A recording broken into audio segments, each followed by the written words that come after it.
So video is one of those subjects that's quite tricky. I get a lot of questions from you guys, and the ceremony is one of the most daunting parts because it's the one you really want to get right, and there's a lot of tricks with like audio, cameras to figure out, and how to edit it as well. In this video we're going to go over the equipment I'm using first, give you guys a little bit of a talk on how I'm setting up the cameras and the audio systems, and then we're going to go into Final Cut Pro here and edit a multicam sequence. It's a really easy way to do it, and all you need is one person and a few cameras. So let's get into it. What's up guys, I'm just back here filming this multicam sequence video here for you, how to film a ceremony, and I just wanted to quickly interrupt it and let you guys know I do have another channel that I haven't really talked about at all. It's not really anything to do with photography, but if you want to check it out, it's all about motorbikes and cars and basically all the other stuff I really enjoy in life, and yeah, I'm starting to make more content for that. This is still my main channel, it's always going to be my main channel, but yeah, if you're interested more in like my personal life and other things I get into, feel free to go down and check it out in the description.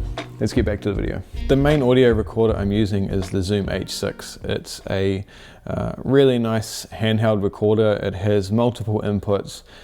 It can do like dual level recording. You could use a variety of handheld recorders. I just recommend having one where you can quite easily see the level display.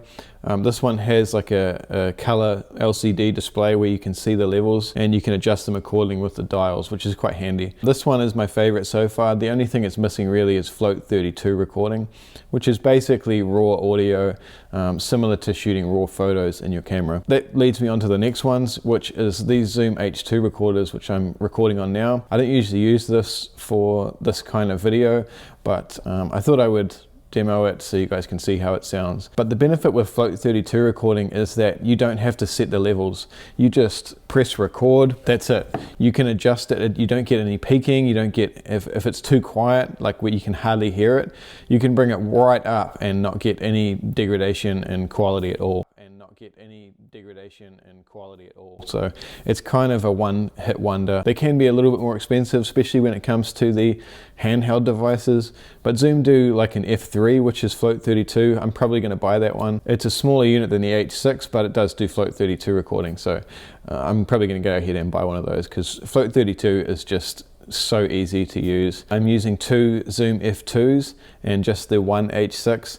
The H6 I use to plug into the venue's audio recording system, so if they have like an in-house microphone, I'm generally trying to plug into that. That's going to be my main source if I can, because it's usually a little bit better quality. The only thing is, you know, if people are kind of like not talking into the mics properly, it can be a bit tricky. And I'll put the Zoom F2s, one on the celebrant and one on the groom. If you have a bride and a groom, you don't really want to put it on the bride's dress. You can get white versions of these, which would blend in pretty well, but I would recommend more putting it on a suit. The only thing with relying on just the Zoom F2s is if you have someone coming up to like do a reading or whatever, they're not going to have a mic on them, so that's going to be a problem. You can get another one of these and put it like on the stand if you're in a church and they have a stand up there. But yeah, I recommend going through the venue system if you can. Now, in terms of cameras, it doesn't really matter what cameras you're using, but I recommend having 3 cameras on at all times. I'll generally have my A6600 set up on a tripod at the back just with a center shot, and I'll set up the other camera off to one of the sides looking at the person who is already standing down there waiting for the bride or the groom to come down the aisle. And the other camera on a monopod, which is like a roaming camera, whenever the other person in the couple is speaking, I have them on that. So we always have those 2 angles and the one at the back to kind of fall on if someone moves or someone walks in front of it. Let's jump into the computer and I'll show you guys how we go about doing that. So here we are in Final Cut. This is the finished sequence that we're going to redo. It's a really quick process. I think you guys are going to be surprised by how easy it is with Final Cut anyway. I know you can do the same process in Premiere Pro, but it's just a little bit different, but they do have automatic syncing features in that as well. But as we play through here, you can see this shot here is my second shooter on the tripod. You can see me off in the background there, just walking off, checking that other camera in the corner.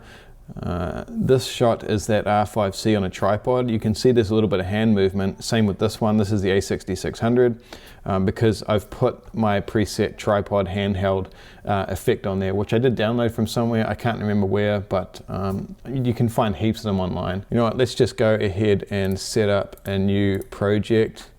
We're going to call this Ceremony Multicam. We're going to leave it in 4K. So we have our Ceremony Multicam sequence here. The first thing you'll notice is down here I've separated them all into keywords, like all the different cameras and audio devices. And if you go into like the R5, for example, what I do is select all of the files. You can go Control A, and then if you come over to the Info tab here, rename each camera so that when you're, so there you can see I have R5, H6, A6600. So when you're setting up the multicam, it's going to split it into different sections, so it's easier to chop and change between them. And then I've also added another keyword collection called Ceremony. I've just put the star there so it goes to the top of the list. And I've dragged the ceremony only files into this one so we can make a multicam really easily. The other thing I really highly recommend doing, not all cameras are able to do this, especially if it's over 30 minutes, but for the video ones, if they're just doing video, which is why it's nice to have someone just on video, is press record and don't stop. Just leave it recording the entire time. That's with all the cameras, so you'll have just one 30-minute file if it's a 30-minute ceremony, and it just makes it much easier to sync. I don't need to use the F2 recording, so I have one there on the groom and one on the celebrant. We don't need to use those because the H6 recording went really well. You know, there's no peaking or anything like that, even with the music. So we can go ahead and just sync those 3 camera angles with the H6 in a multicam sequence. And that's pretty much the hard work done. So let's do that. Firstly, we're going to highlight the R5, the A6600, the H6, and the R5C. So like I said, that's the 3 camera angles we want, and it's the audio source. Then you're going to right click, go new multicam clip, and just check all your settings. If you pause and copy this, you're going to be fine. We can rename this to Ceremony Multicam and click OK. Now, when we click OK, it's going to go through and do it in a matter of seconds. That's done. So that's real-time, audio synced, no issues at all. Interrupting again quickly, one thing I forgot to mention was that all the cameras that you're using to record the ceremony need to have a good audio level, because the software is using audio to sync the camera angles together. You don't have to have like an external mic or anything, but just make sure the levels can pick up at least like who's talking. It doesn't have to be good quality, it's just a reference point. So little tip there. So if we bring that down and drag it onto our timeline, see it's made that new clip there. And the black parts are where the camera's not recording because I've pressed record on the audio source way before the ceremony started. We've got everything there. So as you can see, when you're just scrubbing over it, all we have is that A6600 angle. So if you double click that, it's going to go into that clip and show us all the different camera angles synced together. Now next you can go up to this view here and click on angles.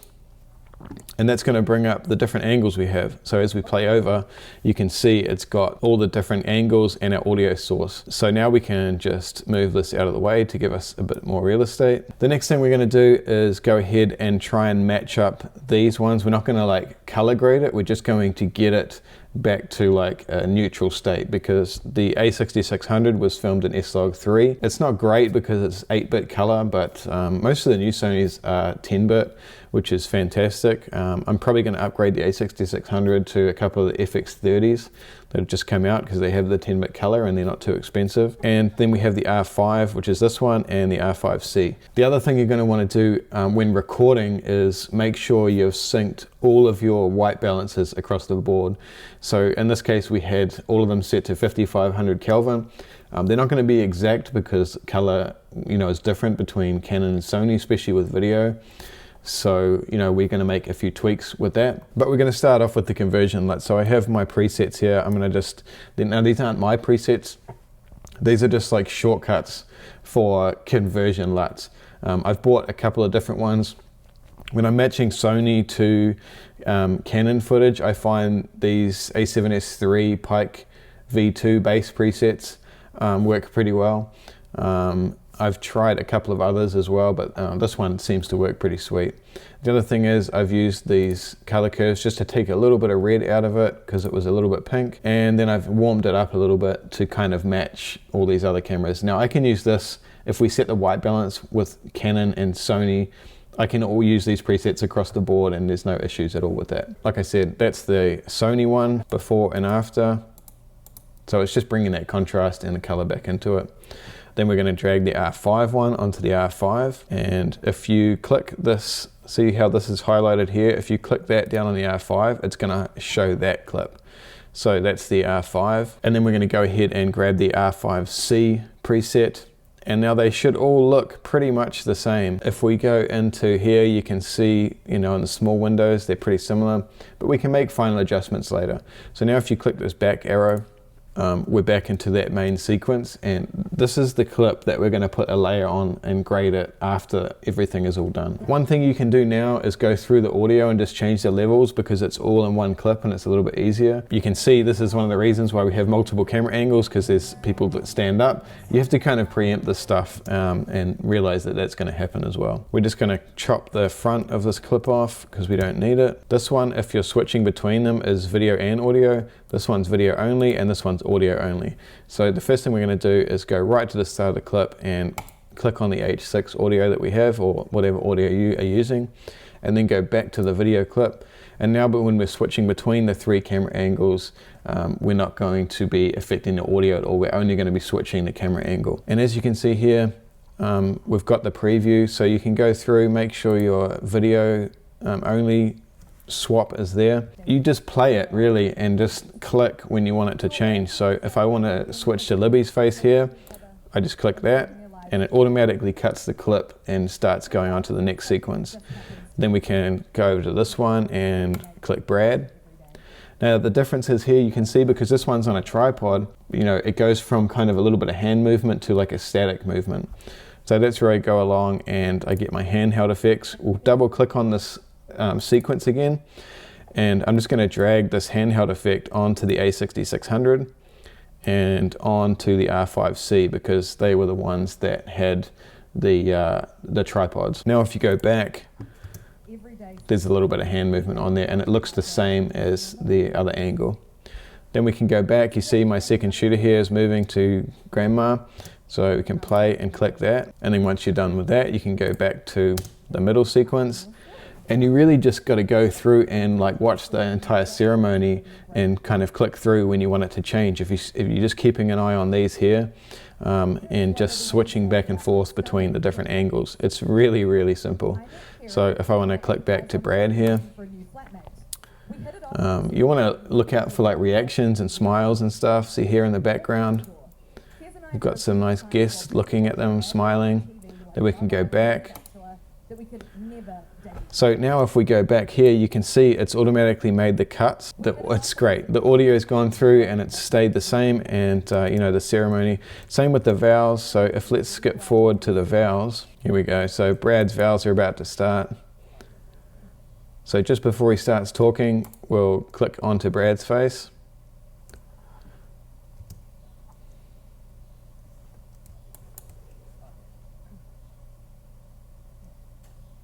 If we want to get Libby's reaction, we can click back to her. I think you get the point. You can skip through as many times as you want. You don't want to do it too much. You know, I tend to kind of just stick on the person who's speaking, but yeah, I mean, it's a really, really simple process. So once you've gone through and done that, you have an entire ceremony, a full multicam sequence filmed in log. It's a really easy process with really good audio. You can also go through and add like an EQ level if you want to like add a little bit of bass to the voice or add a little bit of treble. So now we've got that sequence all cut up, we can do the final color grade on it and add any other effects we want to do, making sure that it looks how you want it to look. So I'm going to drag this layer here. I downloaded this look grade layer from somewhere. It was like a free download. It's just basically a blank slate that you can drag on top of your footage and apply any effects to it. If I can find a link, I'll put that in the description as well, but otherwise just Google look grade layer for Final Cut and you'll get it. So we can just drag that on top of the main timeline, stretch it out a bit, If you press Shift Z, it'll show you the entire timeline, and you can just drag it across all of the footage. And that's where you apply your creative LUTs, whatever you're using. We can go ahead and put one of my LUTs on there. You can download them in the link in the description. We'll use the portrait one. There we have it. So that's before and after. These LUTs that I've made are made to put on top of Rec 709 footage. So you kind of, if you're shooting in log, you have to convert them first. Yeah, if you're not shooting in log, they'll work like this straight out of the box.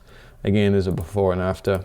If we play through now, that LUT is going to be, you know, it's going to play on top of all of the footage, and you can see the Canon and the Sony footage is actually matching really well.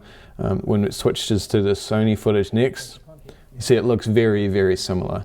And this is just a cheap, well, cheap-ish Sony crop sensor camera. So that's pretty much it, guys. I don't really have anything else to touch on. I don't think I've forgotten anything. If I have, or you have any questions, just drop a comment below.